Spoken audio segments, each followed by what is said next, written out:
Ladies and gentlemen, in this Red Gamer Telecom video, let us discuss the Xbox One and Microsoft's sales figures. So, the earnings and sales figures for the Xbox One and, for a lesser degree, the Xbox 360 have definitely been in the news recently. Obviously, when news that the PlayStation 4 was considerably outselling the Xbox One, a lot of sites picked up on that. However, since Microsoft have recently started to allow users to pick up the X1 without Kinect, sales figures have improved somewhat.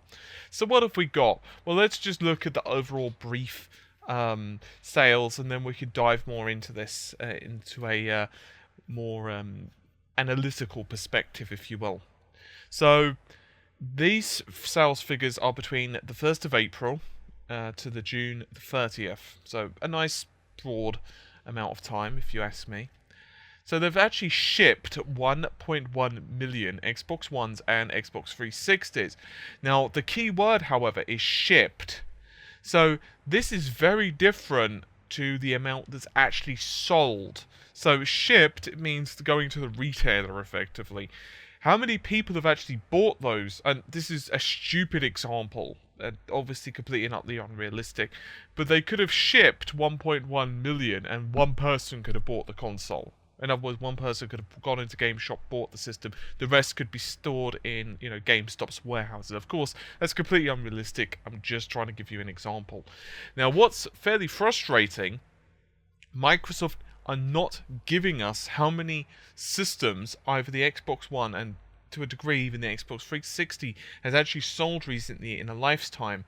Now, what we did know, and these were the previous figures that we had, was the Xbox One had managed to ship about 5 million. It'd gone slightly over that, but that was it. Since then, Microsoft haven't really said anything. We do know that the Xbox One sales have increased quite dramatically, as I mentioned at the beginning of this, in the United States.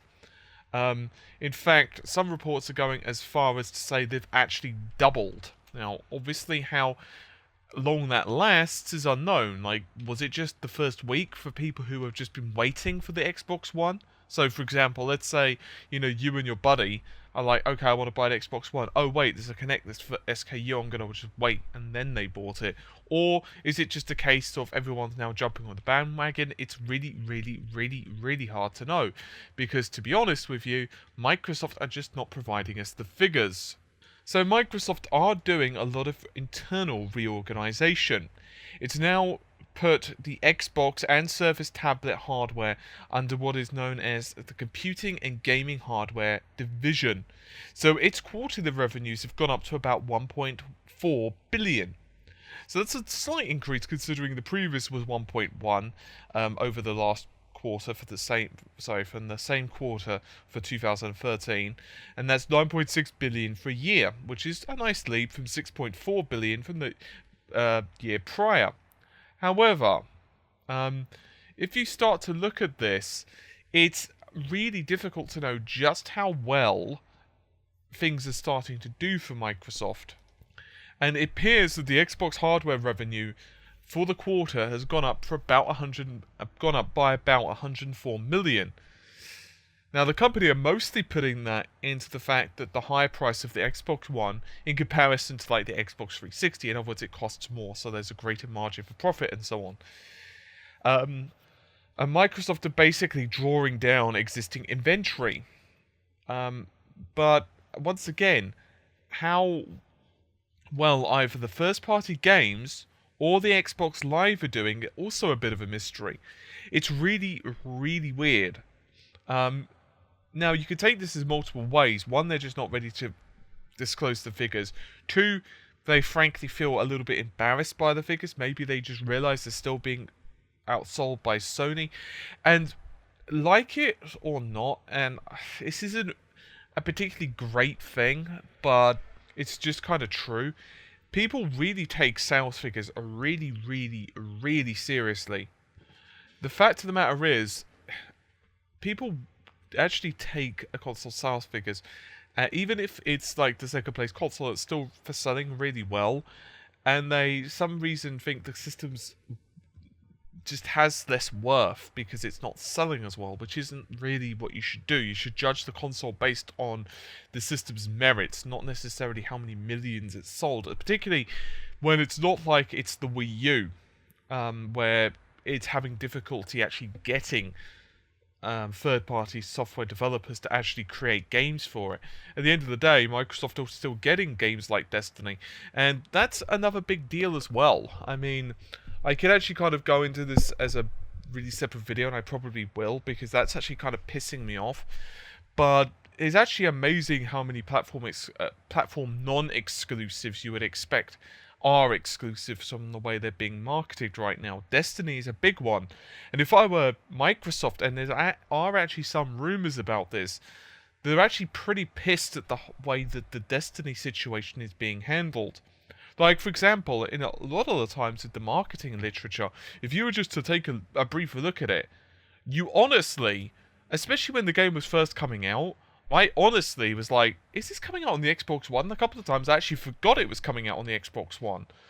And that sounds really stupid, maybe, but when all you see is the PlayStation 4, and you're just like, wait, is that being released on the Xbox One? I'm sure it's being released on the Xbox One. Let me just check. And there was actually a couple of people I know that said the same thing. One of my friends actually owns an Xbox One, and he's like, oh, you're going to be getting Destiny on the PS4. That's pretty cool. And I said to him, yeah, are you going to get it on the X1? He says it's not coming out. And I was like, yes, it is. Check.